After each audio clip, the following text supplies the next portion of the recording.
Buongiorno, buonasera a tutti ragazzi, vi do il benvenuto in questo nuovo video. Quest'oggi vedete le mie mani perché questo sarà un video tutorial un po' particolare. Molti di voi che come me possiedono una Sony Alpha 6500 non sanno che con questa camera è possibile fare una cosetta veramente speciale, veramente particolare, che in pochi fanno. C'è una funzionalità che in pochi usano. Ed è molto utile, specialmente ad esempio quando andate a fare i vostri viaggetti in dei posti che non conoscete bene, per ritrovare per l'appunto quei posti quando sarete da computer, quindi una volta tornati a casa dopo i vostri viaggi.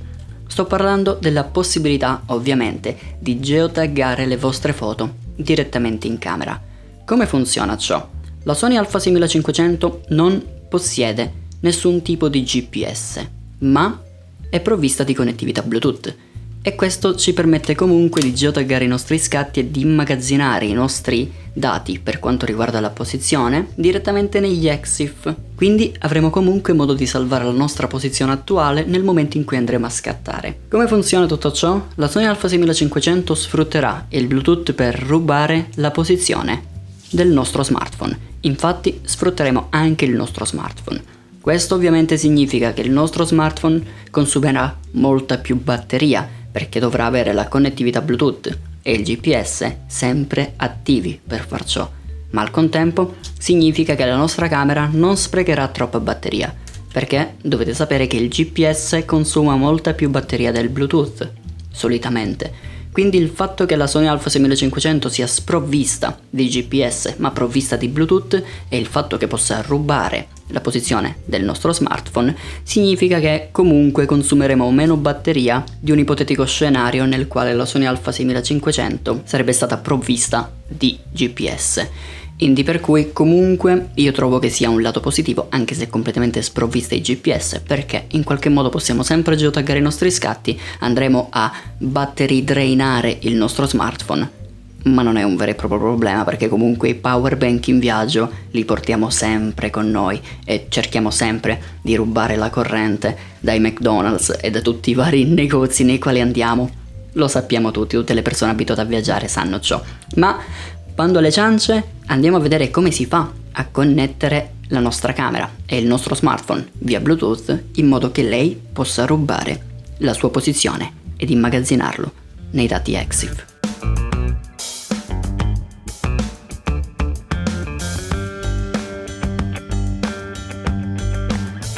Dunque, innanzitutto accendiamo ovviamente la nostra camera perché non possiamo fare questo processo a camera spenta.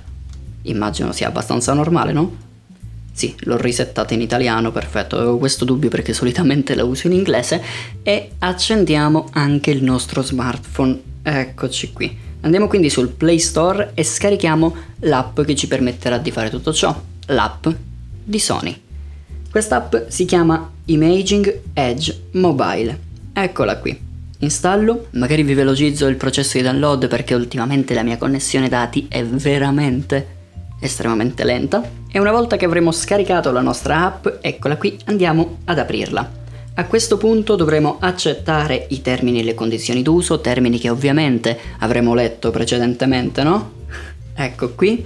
E ci darà un piccolo questionario che possiamo scegliere se compilare oppure no. Qualora vogliate compilarlo, passateci un minutino. Qualora non vogliate compilarlo, cliccate su altri, andate avanti, cliccate su altri, andate avanti e a questo punto, invece che accedere e creare un vostro account, cliccate direttamente su ignora. L'app funzionerà perfettamente in ogni caso, ma non vi sarete registrati, non avrete perso tempo nella fase iniziale, mettiamola così. Ovviamente consentiamo all'app Imaging Edge Mobile di accedere alla nostra posizione, perché è esattamente ciò che ci serve.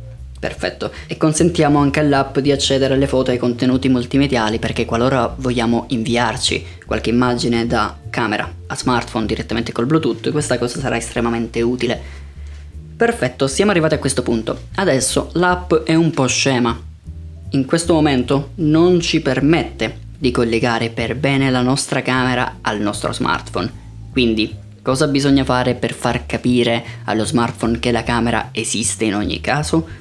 Andiamo nelle nostre immagini, troviamo un'immagine qualunque, ad esempio questa qui, e inviamocela cliccando sul tastino FN, che permette anche, come vedete da questa piccola iconcina, di inviare i file al nostro smartphone. Quindi clicchiamo su questo tastino, selezioniamo questa immagine e come potete vedere dovremo connetterci tramite wifi alla nostra camera. Come fare per far tutto ciò? Estremamente semplice, davvero. Innanzitutto su smartphone attiviamo la connessione wifi, attiviamo la posizione qualora non sia attiva, lo rifaccio, e attiviamo la connettività Bluetooth. Perfetto.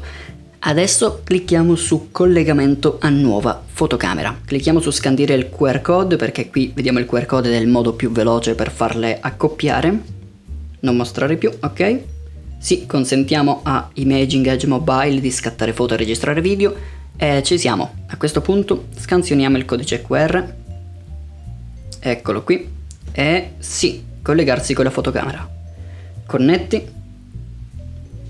Ecco qui, elementi copiati.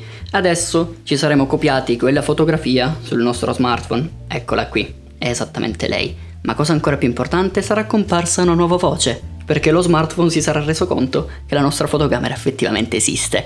Questa voce prima non c'era perché l'app è un po' scema e un po' fatta male sotto molti punti di vista. Però adesso è presente, quindi possiamo sfruttarla. Possiamo a questo punto spegnere la connettività wifi, non ci serve più, disattiviamola, a posto. Clicchiamo quindi su collegamento informazione località, che è esattamente quello che ci serve. Ecco qui, clicchiamo su ok e spuntiamo questa vocetta. Questa funzione ha bisogno di Bluetooth. Quando è usata con delle altre funzioni wifi e funzioni Bluetooth, la connessione può diventare instabile. Noi abbiamo già spento la connessione wifi, non avremo di questi problemi. Clicchiamo su ok.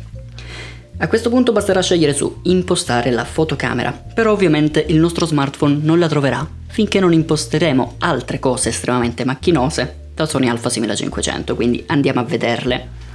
Andiamo nella terza tab in senza fili e nella seconda scheda in senza fili 2. Qui in impostazioni Bluetooth attiviamo il Bluetooth, andiamo in impostazioni collegamento informazioni località, tutto puntato per non far capire all'utente cosa ci sia scritto, grazie a menu Sony, e attiviamo tutte e tre queste voci. Saranno tutte e tre utili per collegarci al GPS del nostro smartphone. Andiamo quindi indietro, di nuovo in impostazioni Bluetooth e clicchiamo su associazione. A questo punto il nostro smartphone dovrebbe essere capace, eccolo lì, di trovare la nostra fotocamera. Nel mio caso lei si chiama Ivory, la mia Sony Alpha 6000 che ci sta riprendendo in questo momento è Ebony. Chi becca la citazione 5 punti, in realtà è una doppia citazione, vi avviso. Se l'avete beccata scrivetemelo qui sotto in un commentino e saprò che siete delle belle persone. Clicchiamo quindi su Ivory ed eccoci qui, ci stiamo associando perfettamente. Dovremo semplicemente cliccare su ok da Sony Alpha 6500, eccoci qui, e su associa da smartphone. E saranno completamente associati. In questo momento clicchiamo su ok, torniamo indietro, chiudiamo tutto quanto, andiamo indietro anche da qui e su fotocamera, come potete ben vedere, possiamo mettere lo smartphone da parte, possiamo metterlo in tasca nel corso dei nostri viaggi.